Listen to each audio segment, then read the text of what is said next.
The morning they came for the car, Marcus didn't argue.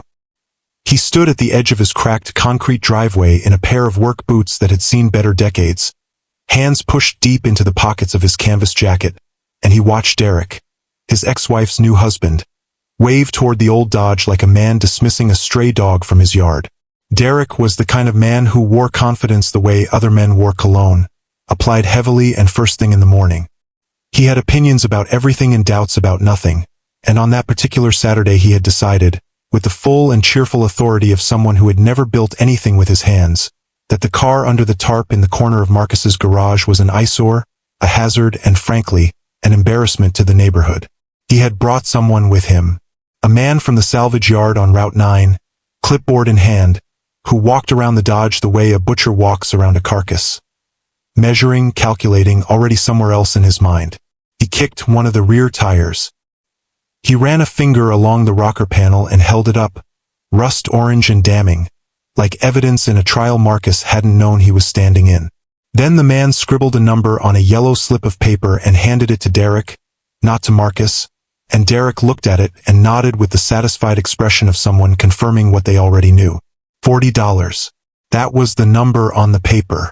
$40 for a car that Marcus had covered with that same canvas tarp the winter his daughter Sophie was born, when money had gone from tight to impossible and the hospital bills had arrived in envelopes that felt heavier than they should have. He hadn't driven it since. He hadn't needed to. Some things you keep not because they are useful, but because letting go of them would mean letting go of something you cannot name out loud in front of other people. Lena, his ex-wife, stood on the porch with her arms folded and said nothing, which was its own kind of answer. She had stopped seeing the car years ago. She had stopped seeing a lot of things years ago, and Marcus had made his peace with most of them. But Sophie, 7 years old, still in her pajamas, cereal spoon in hand, pressed her nose against the kitchen window and watched her father standing in the driveway while two men decided the fate of something she had always understood. In the wordless way that children understand things, mattered deeply to him. Marcus said nothing. He did not raise his voice. He did not explain. He just looked at the tarp, then at the yellow slip of paper in Derek's hand, and something behind his eyes went very still and very quiet, the way a river goes quiet just before it changes course entirely. Marcus Hale had not grown up dreaming of boardrooms or zip codes.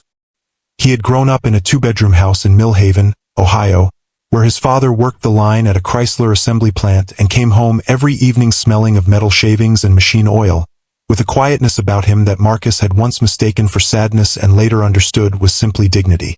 His father was not a man who talked about what he knew. He was a man who showed it, in the way he could listen to an engine and tell you exactly which cylinder was misfiring before he'd lifted a single wrench, in the way his hands moved under a hood with the unhurried certainty of someone reading a language everyone else had forgotten. Marcus had learned at that man's elbow from the age of 8, and by the time he was 16 he could rebuild a carburetor blindfolded and recite casting numbers the way other boys recited baseball statistics. The Dodge had come into his life the summer he turned 19. A shell of a car, no engine, no interior, sitting behind a retired mechanic's barn in Coshocton County. He had paid $300 for it, borrowed from his father without explanation, and spent 4 years returning it to something that made grown men stop on the street and stare. Not because it was loud, because it was correct. Every bolt, every gasket, every factory-spec detail restored to exactly what it had been the day it rolled off the line. He had not built it to show anyone anything. He had built it because the work itself was the point. The long, honest, unglamorous work of making something broken whole again. Then life arrived, the way it does, with its own unscheduled itinerary. He met Lena at 24, married at 26. Sophie came early and small and perfect in the winter of his 28th year, and with her came the particular mathematics of parenthood, the subtraction of sleep, of money, of time, of every project that had once felt urgent suddenly rearranged in priority behind a 7-pound girl who needed everything and deserved all of it. Marcus had covered the Dodge without ceremony, without grief, and without regret. He had gone back to work, not at the plant like his father, but at a small independent garage on the edge of town where he was known simply as the man you called when no one else could figure it out. He charged fairly. He never oversold a repair. He coached Sophie's soccer team on Saturday mornings in a windbreaker that was one season past needing replacement, and he packed her lunches with the same careful attention he had once given to torque specifications, because the work in front of him was always the work that mattered most. He was not a man the world had written stories about. He was a man the world had simply not yet looked at closely enough. Derek Paulson was not, by any reasonable measure, a villain. That is what made him so difficult to argue with. He was a regional sales director for a medical supply company, the kind of man who understood quarterly targets and client relationships and the particular social physics of a restaurant table where someone else was paying. He was good at his job. He was good in the surface way that reads as genuine until you spend enough time beneath it, at most things he decided were worth being good at. He had married Lena 14 months after the divorce was finalized, and he had arrived in Sophie's life with the careful enthusiasm of a man auditioning for a role he very much wanted, bringing gifts that were always slightly too expensive and opinions that were always slightly too early. He was not cruel to Sophie. He was something more complicated than cruel. He was indifferent to the things about her that came from Marcus. Her quietness, her patience, the way she could spend an hour in the garage watching her father work without needing to say a single word. Derek interpreted silence as absence of personality, and he had long ago decided that Marcus was a man of very limited imagination. Someone who had chosen small when the world had been offering large, and who had dressed that choice up as virtue because it was easier than ambition. The scrapyard visit had been his idea, framed as helpfulness.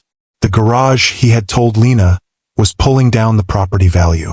The car hadn't moved in years. It was rust and memory and, frankly, a fire risk. He had said this last part with the measured concern of a man who had done his research, which meant he had Googled it once on a Tuesday afternoon. He genuinely believed he was doing something reasonable.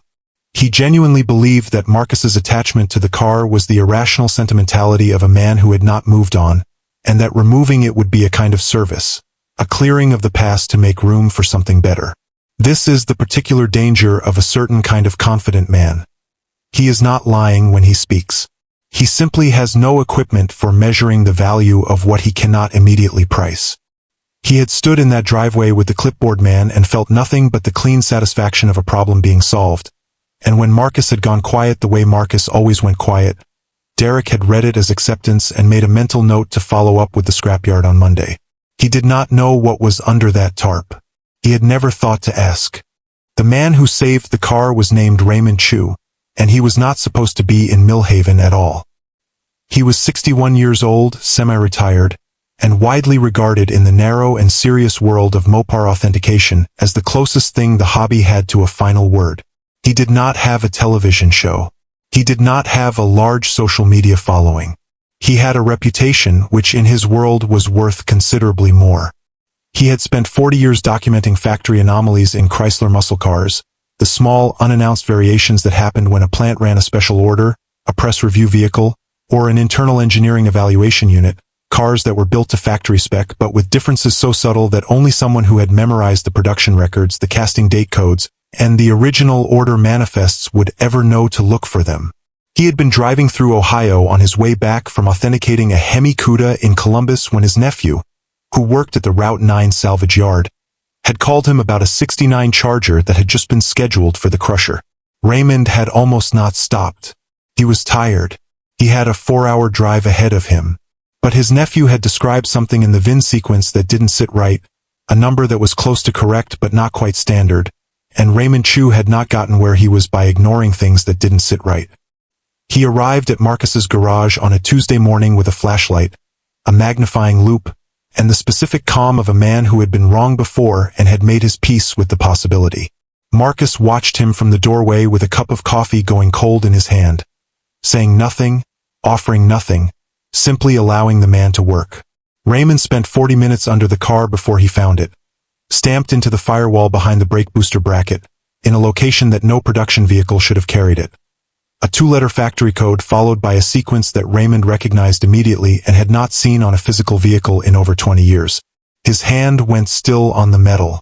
He breathed slowly. He checked it again with the loupe. Then he slid out from under the car and sat up on the garage floor and looked at Marcus Hale for a long moment without speaking. What Raymond explained, carefully and without drama, was this: The car had been built as one of 6 internal evaluation units commissioned by Dodge's Performance Division in the spring of 1969. Cars used to test a revised high-compression engine package that was ultimately never released to the public. Of the 6, only 2 were known to have survived. The whereabouts of the third had been a subject of quiet speculation among serious collectors for decades. Marcus listened to all of this standing in the doorway with his cold coffee. He asked one question when Raymond finished. Not about value. Not about what happened next. He asked whether Raymond wanted a fresh cup. The offer arrived 11 days later, and it arrived in the wrong hands first. Derek had been at the house when Raymond Chu's letter came. A formal letter, typed on plain stationery, addressed to Marcus but collected from the mailbox by Derek during a Sunday afternoon visit that Marcus had not been present for. Derek had opened it without apparent hesitation, the way a man opens anything in a house he has decided, in some interior geography, belongs partly to him. The letter contained Raymond's preliminary authentication findings and a reference to a private collector network through which the car, if Marcus chose to sell, could be offered discreetly. Raymond had not named a specific figure in the letter. He had named a range. The bottom of that range was a number that made Derek read the page twice, set it down on the kitchen counter, and then pick it up and read it a third time. By the time Marcus arrived and found the opened letter on the counter, Derek had already made a phone call. He had called a dealer contact he knew from a client relationship, a man who moved luxury assets for high-net-worth buyers, and he had described the car in approximate terms and asked casually what the market looked like for something in that category. He had not consulted Marcus. He had not waited. He had simply begun the process of converting information into motion, because that was what Derek did with information, and it had never once occurred to him that the information might not be his to move. When Marcus read the letter and looked up at Derek, the expression on Derek's face was not guilt. It was impatience, the impatience of a man waiting for someone slower to catch up to something he had already understood. Sophie was in the next room doing homework. She heard her father's voice go very quiet, the way it went quiet when things were serious, and she put down her pencil.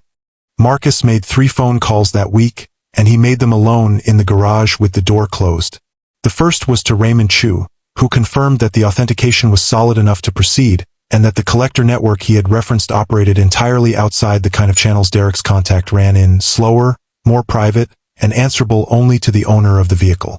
The second call was to a property attorney in Columbus whose name had been given to him years ago by a client at the garage, a woman who had told him to keep the number and never told him why. The attorney listened to the situation without interruption and asked 2 questions, both of which Marcus answered precisely, and then told him what his position was. The third call was to Raymond again, this time with a question that had nothing to do with money. The formal authentication was completed on a Thursday. Raymond filed the documentation with 2 independent Mopar registries and the Chrysler Historical Archive, and the car was assigned a provenance record that made it, in the language of collectors, untouchable, meaning that any attempt to sell, transfer, or claim interest in it outside of the legal owner's documented consent would be immediately and publicly traceable. Derek's dealer contact, when he learned this, quietly withdrew from any further involvement. Derek himself received a letter from Marcus's attorney that was brief, specific, and required no response.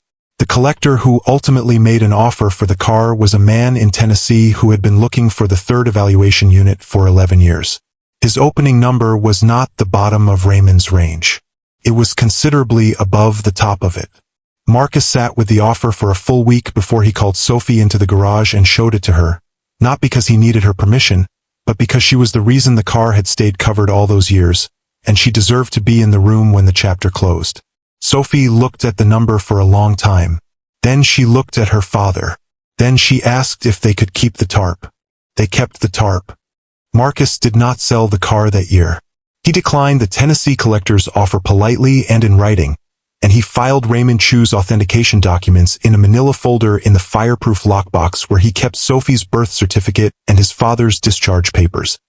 He had the car mechanically sorted over the following winter, not restored, not freshened for show, but made honest again in the way a man maintains something he intends to keep. The engine turned over on a cold February morning with a sound that made Raymond, who had driven back out for the occasion, take off his glasses and press his fingers to his mouth and say nothing for almost a full minute. Derek and Lena moved to a larger house in a different suburb the following spring. Marcus did not think about Derek often, and when he did it was without anger, which was its own kind of victory, quiet and unannounced, the way most real victories are. Sophie turned 13 that summer and asked if her father would teach her how an engine worked, not because she was particularly interested in engines, but because she had begun to understand that the garage was a place where her father became most fully himself, and she wanted to know that version of him the way you want to know the best chapter of a book you already love. He started with the carburetor. He showed her how each part had a purpose, how nothing was decorative, how the whole system depended on every component doing its quiet and unglamorous job without needing to be noticed. She listened the way Marcus had listened to his own father, still, attentive, storing everything. And sometime in the middle of that lesson, in a garage that smelled of oil and cold Ohio air, with a canvas tarp folded neatly in the corner and an old Dodge sitting solid and known and exactly where it had always been, Marcus Hale felt something settle in him that had been restless for a very long time. Not pride. Something older and quieter than pride. The feeling a man gets when he realizes that the things he chose to protect were always worth protecting, and that the right person was watching all along.